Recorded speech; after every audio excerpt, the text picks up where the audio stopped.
नमस्कार। Loud India TV पर आपका स्वागत है। हम देख रहे हैं लाउड फार्मर शो। किसानों के बारे में बात करते हैं। मैं बातचीत शुरू करने से पहले आपको एक वीडियो दिखाना चाहता हूं, तो उस वीडियो क्लिप को देख लीजिए, फिर हम आगे बातचीत करने की कोशिश करते हैं। देखिए, प्रधानमंत्री जो बात कह रहे हैं वो लोकतंत्र के विरोध में है। इस देश में भ्रष्ट नेताओं के खिलाफ और सरकारों के खिलाफ आंदोलन करना लोकतंत्र में संवैधानिक अधिकार है, जनता का अधिकार है, विपक्ष का अधिकार है, काम करने वाले देश के अनेक नागरिकों का अधिकार है। और ये अधिकार कोई कांग्रेस पार्टी या प्रधानमंत्री जी ने हिंदुस्तान के लोगों को नहीं दिया है। ये अधिकार हमारे संविधान में है।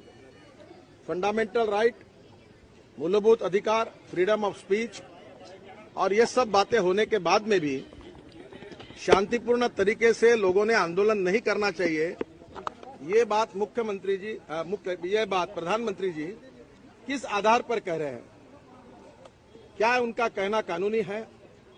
क्या उनका कहना संविधान के दायरे में उचित है?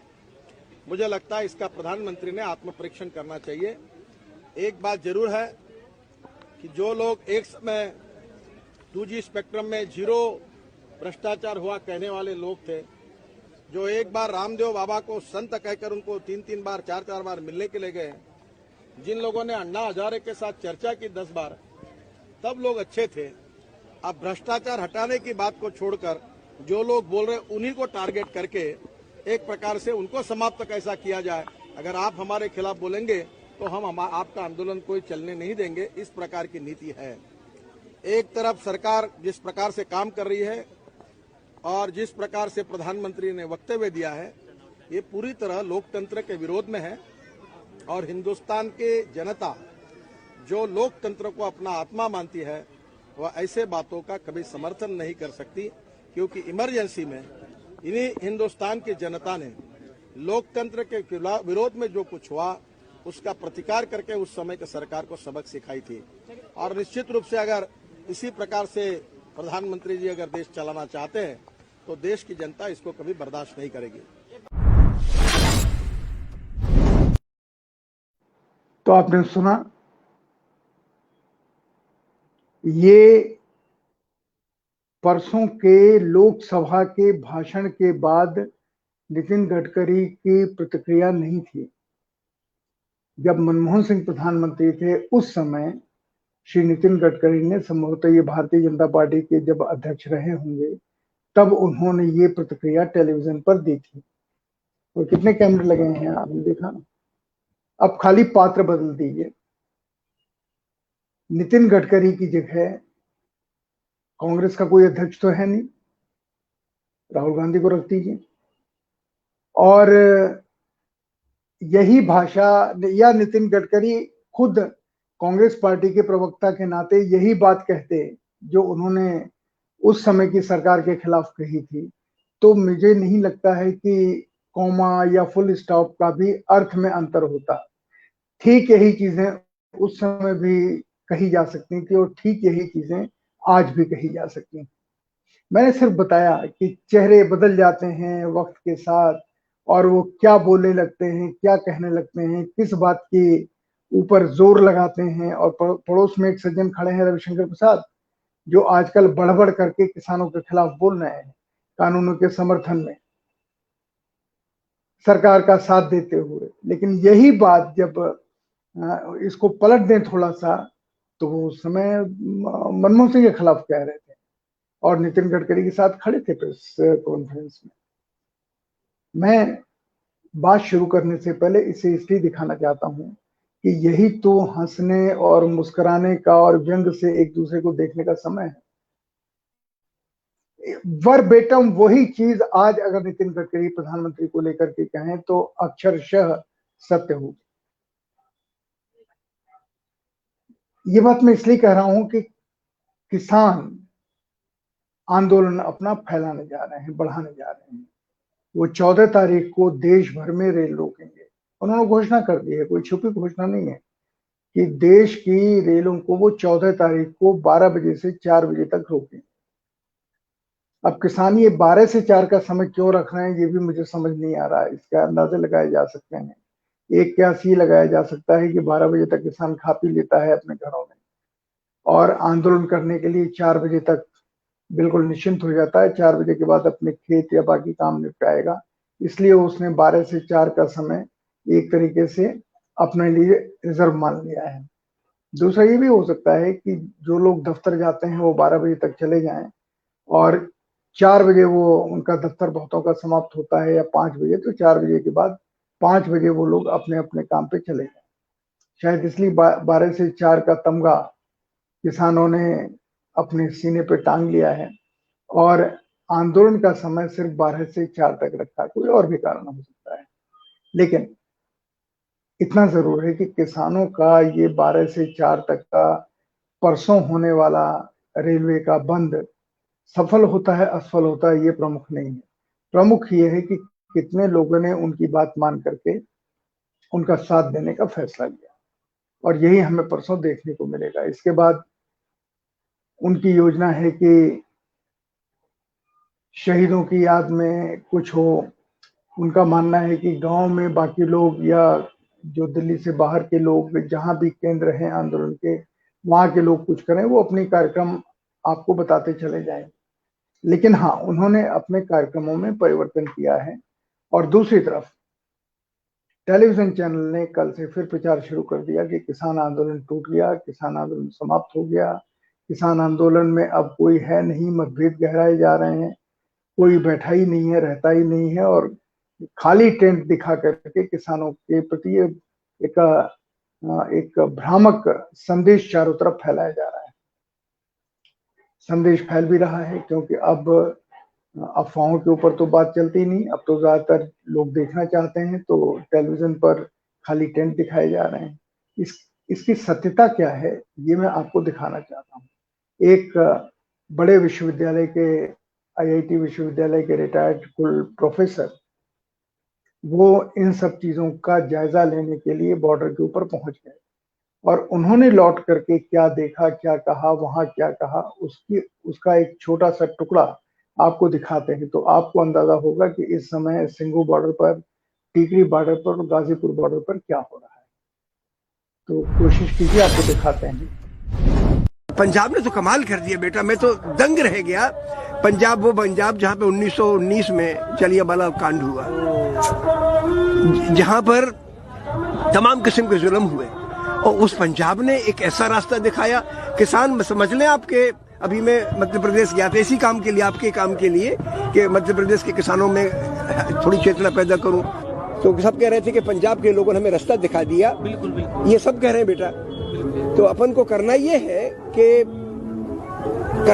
कि पूरे हिंदुस्तान के लोगों की आत्मा जग जाए, सब जगह आंदोलन खड़े हो जाए। आप अपने बारे में बताइए, आप कौन है, कहाँ से आए हैं? बेटा मैं विपिन त्रिपाठी हूँ।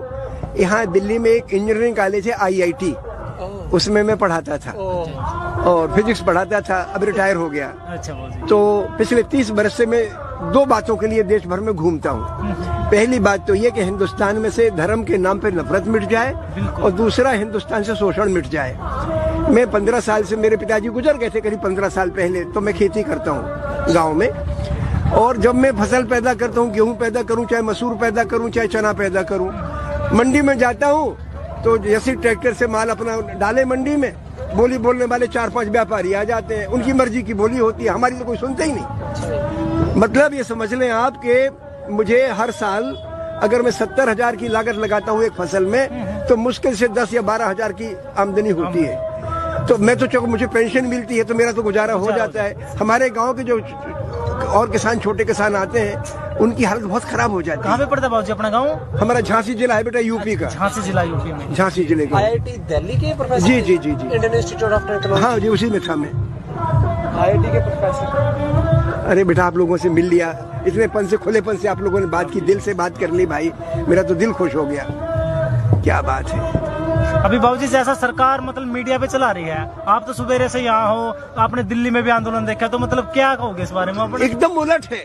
सरकार का तमाशा और मीडिया का तमाशा एकदम, टेलीविजन का तमाशा एकदम उलट है। मतलब वो क्या कर रहे हैं, जैसे अपन मान लो कि कहीं पे 1000 चीजें करो तो उसमें एक। तो आपने देखा प्रोफेसर विनय त्रिपाठी दिल्ली आईआईटी के और झांसी के रहने वाले, इन्होंने बॉर्डर पे किसानों की जो हालत देखी उसके बारे में एक टुकड़ा बातचीत उन्होंने किसानों से की, उसी को हम आपको दिखा रहे हैं।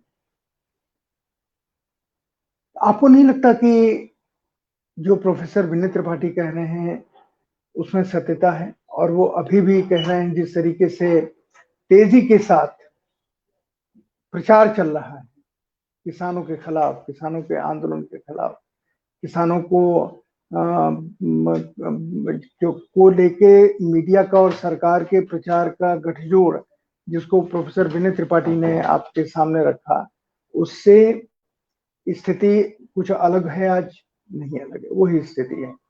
और ये सब मैं इसलिए आपको दिखा रहा हूं क्योंकि जिस तरह से आज भी पंचायतें देश भर में हो रही हैं, किसान पंचायतें हो रही हैं। अब तो आज मैंने देखा कि जो अजीत सिंह जी के पुत्र हैं, सांसद रहे हैं लोकदल के,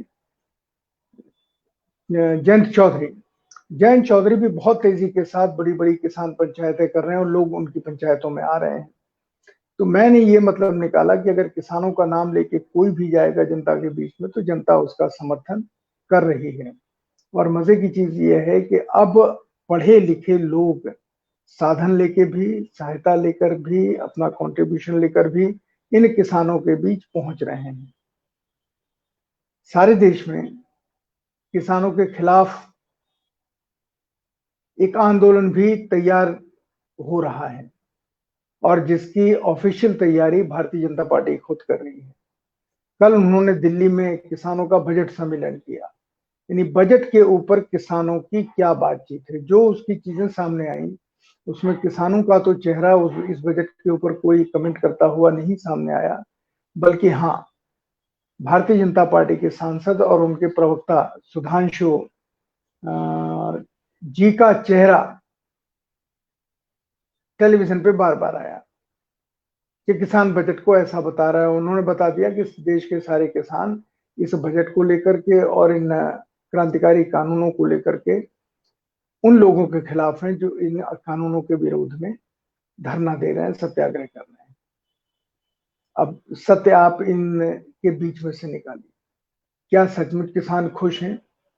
क्या सचमुच किसान इन कानूनों के खिलाफ हैं? और अगर इन कानूनों के खिलाफ किसान नहीं है तो फिर ये बयान कहां से आ रहे हैं? सोचने की, समझने की बहुत आवश्यकता है। इसलिए आवश्यकता है क्योंकि अब जनता को सरकार ने सीधे ये संदेश लोकसभा से दे दिया है कि आप चाहे जो करें, हमारा फैसला सही है, हमने देश की जनता के पक्ष में फैसला दिया है।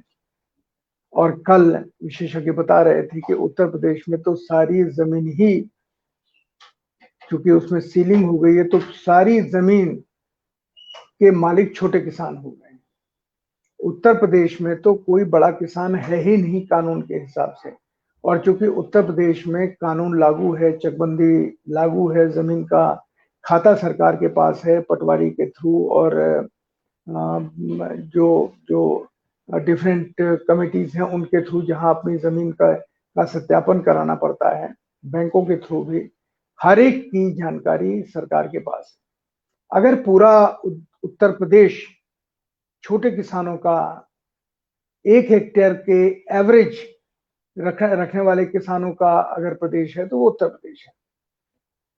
एक मांग आई कि मोदी जी जो बार बार कह रहे हैं कि हम 2 साल के लिए, हम 1.5 साल के लिए कानून को स्थिर करेंगे और उसके बाद हम आपको, अगर आप चाहेंगे तो बातचीत करना हम करेंगे। मेरा सिर्फ ये कहना है कि आप 2 साल के बाद जो रौद्र रूप, निर्मम रूप दिखाना चाहते हैं उसे आज दिखाइए। क्योंकि आज जिस छोटे किसान को लेकर के आप सारे किसान आंदोलन को मार रहे हैं उसे किसानों ने तो खारिज कर दिया, पर आपकी पार्टी छोटे किसानों की बात कर रही है। मैं उसी का अनुमोदन समर्थन करते हुए आपसे ये कह रहा हूं कि उत्तर प्रदेश में तो आपकी परिभाषा के हिसाब से सारे ही छोटे किसान हैं 100%, क्योंकि 6.25 एकड़ की सीलबंदी है कि उससे ज्यादा उत्तर प्रदेश में कोई कानून रख ही नहीं सकता जमीन। तो इसका मतलब है कि सारे किसानों के लिए ही आप एमएसपी का कानून तो बनाइए। बहुत सारा डेटा आपके पास है, उत्तर प्रदेश के किसान कितने हैं, उनकी जमीन कितनी है।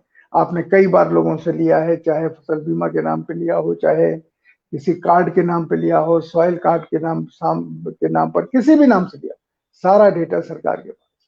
तो सरकार यहीं के किसानों के लिए एमएसपी लागू कर देती और यही कह देते कि उत्तर प्रदेश में किसान का कानून, जो कृषि कानून है, ये लागू होंगे और लोगों को ये फायदा मिलेगा। इससे जो एक्सपेरिमेंट करना है आप उत्तर प्रदेश में कर लीजिए। अगर मान लीजिए आपको ये लगता है कि किसी भी तरह से ऐसा नहीं है और किसान समर्थन नहीं कर रहा है, तो दमन भी उत्तर प्रदेश में हर जगह पर लगभग धरना सत्याग्रह शुरू हो गया है। हरियाणा, पश्चिमी राजस्थान में तो हो ही गया है। आज सुन रहे हैं कि राजस्थान में ये जितने टोल प्लाजा हैं, इन्हें फ्री कराने के लिए किसान आंदोलन कर रहे हैं और कर रहे हैं तो जाहिर है ये टोल प्लाजा का जो ठेका जिन लोगों ने लिया है वो वहां के राजनेताओं के करीबी हैं हर जगह, और उसके बाद वो खुद बहुत बड़े लठबाज हैं, लाठीबाज हैं। देखते हैं आज कितनी जगहों पर जनता का सर फूटता है, जनता को गिरफ्तार किया जाता है या आम लोगों को गोली मारी जाती है। ये राजस्थान में तो अभी मैं टेलीविजन पे नहीं हूँ, आपसे बातचीत करना हूँ, 2 बजे टेलीविजन देखूंगा, क्योंकि मैंने उसके पहले टेलीविजन के ऊपर बहुत ध्यान देना बंद कर दिया है। बहुत सारे लोग हमें मिले जो कह रहे हैं कि हमने सालों से टेलीविजन नहीं देखा, टेलीविजन की न्यूज हमने बंद कर दी क्योंकि ये भड़काते हैं, किसी भी नाम पर हमें तनाव पैदा करने की कोशिश करते हैं, टेंशन पैदा करने की कोशिश करते हैं, ताकि टेंशन के बीच में दो समुदायों के बीच में झगड़ा हो जाए और हम इसको होने नहीं देंगे। ये किसानों का कहना है, पर हो रहा है, पूरे तौर पे हो रहा है, उसकी कोशिश हो रही है। इसीलिए आज से एक नया डिस्कशन शुरू हुआ है। सवेरे कुछ लोगों को बुला के पूछा जा रहा था कि अगर ये आंदोलन लंबा चलेगा तो उसका क्या परिणाम निकलेगा, क्या किसान धरना कर देते रहेंगे? और जो पैनलिस्ट थे उन्होंने सीधा जवाब दिया, जो सरकारी जवाब है, कि बिल्कुल अगर ऐसा होता रहा तो एफडीआई कम हो आएगी, यहाँ पर ऐसा होता हो, ऐसा रहा तो विकास की गाड़ी रुक जाएगी, और ऐसा होता रहा तो आपस में भाईचारे की जगह युद्ध खड़े होंगे, छोटे छोटे युद्ध। आज से ये कैंपेन टेलीविजन पे शुरू हो गया है। जो लोग बॉर्डर से जाकर के रिपोर्टिंग कर रहे हैं वो सही कर रहे हैं, लेकिन वहां भी क्या हो रहा है, कुछ जगहों पर किसी से कुछ कहलवा करके वो किसान है नहीं किसान है, आप ये बताते हैं कि किसान आंदोलन में फूट पड़ गई। सबूत क्या है? वो एक सेंटेंस जो आप ही का आदमी धोती कुर्ता पहन के या कुछ नहीं पहन के चुरमुरे चुड़े मुड़े कपड़ों को पहनकर वो किसान बन के खड़ा हो जाएगा, वो बाइट दे देगा, आप उसको सारे टेलीविजन चैनलों पर दिखाइए। किसान इसे मानने को तैयार नहीं, उनका मानना है कि ये हमें बरगलाने की और भ्रमित करने की कोशिश है। और जो एक सोचने की चीज भारतीय जनता पार्टी के उन तमाम नेताओं को, सुषमा जी अब हमारे बीच में नहीं रही, चली गई, पर जिन्होंने ये कहा नितिन गडकरी हमारे बीच में है, और नितिन गडकरी इस वीडियो क्लिपिंग के जरिए जो उन्होंने पहले प्रधानमंत्री मनमोहन सिंह के लिए कहा था, क्या आज वो यही बात प्रधानमंत्री नरसिम्हा राव के लिए कह सकते हैं? नहीं कह सकते। उन्हें डर है कि वो एक बार उन्होंने कहने की भी कोशिश की तो उन्हें सरकार से निकाल दिया जाएगा, और ये सरकार जीवी लोग हैं, ये सरकार से बाहर रह नहीं सकते, सरकार में रहने की पूरी कोशिश करेंगे। और इन शब्दों के प्रभाव से हिंदुस्तान की जनता तो मुक्त हो चुकी है। जो प्रधानमंत्री ने आंदोलन जीविका और आंदोलनकारी का एक महान ज्ञान इस देश को दिया था, लोग उससे मुक्त हो गए हैं, उस झटके से कि हमारा प्रधानमंत्री कैसी बातें कर रहे हैं। लोग उस मानसिक आघात से बाहर आ गए हैं। अब लोग आगे की सोच रहे हैं, आगे की देख रहे हैं। मैं फिर आपको खबर देता हूं कि किसानों का साथ विद्यार्थियों को भा रहा है, छात्रों को भा रहा है, और छात्र बहुत बहुत बहादुरी के साथ अपनी मौजूदगी दर्ज कराते हुए इन आंदोलनों में अपने आप को इन आंदोलनों के प्रति समर्पित भी कर रहे हैं, इन आंदोलनों का प्रचार भी कर रहे हैं, और अपने साथियों को भी आमंत्रण दे रहे हैं कि वो भी एक बार आकर के किसानों का रहन सहन, जीवन, उनकी बोली बातचीत, उनके तर्क, उनके मुद्दे अपनी आंखों से देखें। क्योंकि उन्हें लगा कि जितना वो सोच रहे, जितना साथ दे रहे थे, उससे तो ज्यादा किसान एक्सपेक्ट नहीं करता, लेकिन उसके पास ये सारी चीजें अपने आप पहुंच रही, पूरे तौर पे पहुंच रही। और यही तो किसानों का कहना है कि आप सच्चाई दिखाओ, सच्चाई बताओ। अब इस देश में आदमी सच्चाई बताने के लिए आपसे विनती करने लगे तो उस देश की सरकार के लिए लज्जा की बात है। सरकार को तो चाहिए कि अपने देश के नागरिकों में इतना कॉन्फिडेंस, इतना आत्मविश्वास पैदा करे कि उसे ये सब कहने की आवश्यकता ही न पड़े, सब क्रिस्टल क्लियर लगे। इन सवालों का उत्तर देता हुआ किसान आंदोलन अपने नए दौर में प्रवेश कर चुका है, और इस दौर दरअसल इससे पहचाने जाते हैं कि लोग जो कहते हैं जनता जो सरकार के ऊपर उसका असर पड़ता है या नहीं पड़ता है, लेकिन पड़ा। राज्यसभा के भाषण के बाद जब मोदी जी ने 2 दिन के अंतराल के बाद लोकसभा में राष्ट्रपति के भाषण का धन्यवाद दिया, तो उस अभिभाषण की धारा, तीव्रता, चुनौती वैसी नहीं थी जैसी राज्यसभा में। होना ये चाहिए था कि राज्यसभा में वो विनम्र रहते और लोकसभा में सीना तान के दहाड़ते रहते, लेकिन हो गया उल्टा। वो दहाड़े तो जरूर, लेकिन दहाड़े वो राज्यसभा में। लोकसभा में तो वो बिल्कुल एक समझौतावादी संत की भूमिका में आए, जो प्रधानमंत्री से भी कहता है कि अरे भाई आपके लोग हैं ये, इनके बारे में सोचो, इन्हें इतना कंसेशन दे दो। तो मोदी जी जिससे कहेंगे कि हाँ हमने कंसेशन दिया।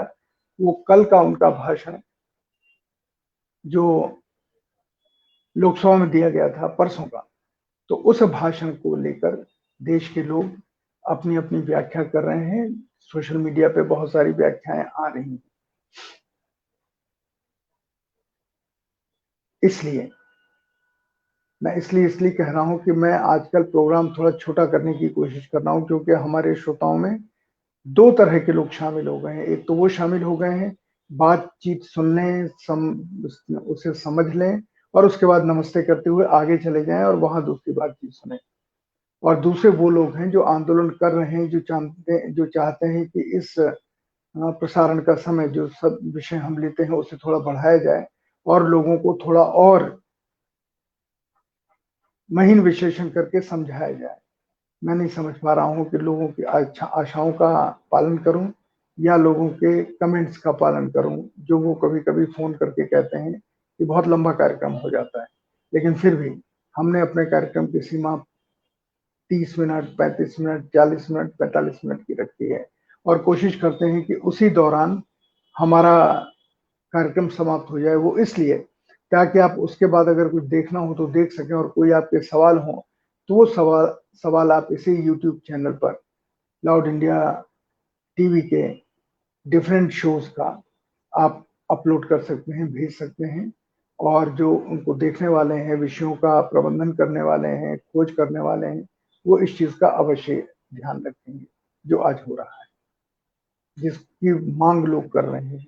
तो न ज्यादा छोटा न ज्यादा बड़ा, लेकिन विषय आपके सामने पूरी तरह प्रस्तुत हो जाए, ये हमारी कोशिश है।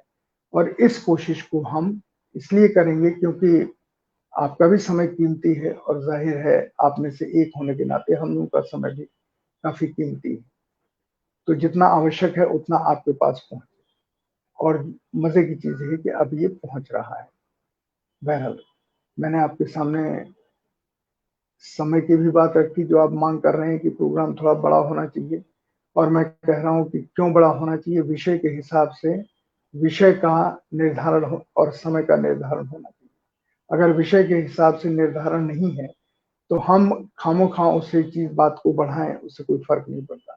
तो मैं अपनी बात आज के इस प्रोग्राम के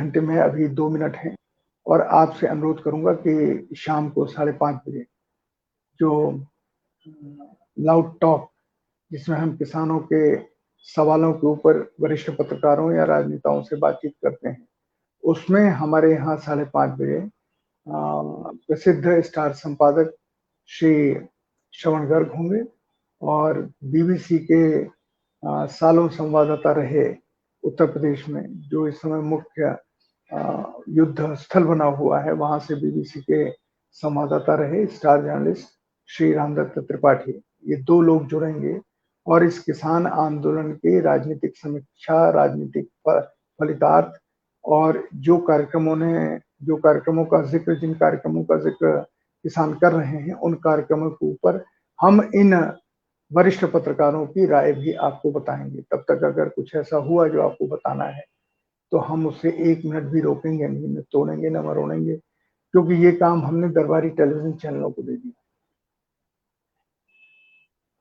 हम तो बिना तोड़े मरोड़े उसकी साफ सुथरी जानकारी आपके सामने रखने की बात कर रहे हैं।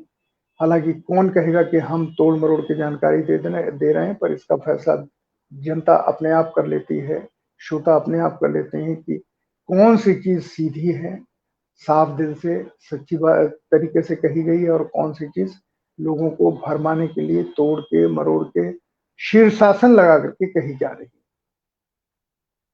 आज का प्रोग्राम समाप्त करते हैं और जो हमने नितिन गडकरी जी का आपको दिखाया था इंटरव्यू, वो आज के प्रधानमंत्री का विरोध नहीं है, लेकिन अगर उन्हें उसी जगह मान लें तो उन्होंने वही सही बातें कही हैं जो प्रधानमंत्री की आलोचना या विरोध करने वाला आज कहता। उन्हें श्री नितिन गडकरी जो मोदी जी के बाद के चौथे मंत्री हैं क्रम में और सब भारतीय जनता पार्टी के अध्यक्ष रह चुके हैं, तो नितिन गडकरी जी का ये पुराना वीडियो आज के लोगों को बहुत ज्यादा समझ में आएगा और हो सकता है बहुत सारे लोग उन्हीं तर्कों का सहारा लेकर के प्रधानमंत्री से कहें कि आप देखिए, आपके लिए एक नया संदेश आया है। नमस्कार।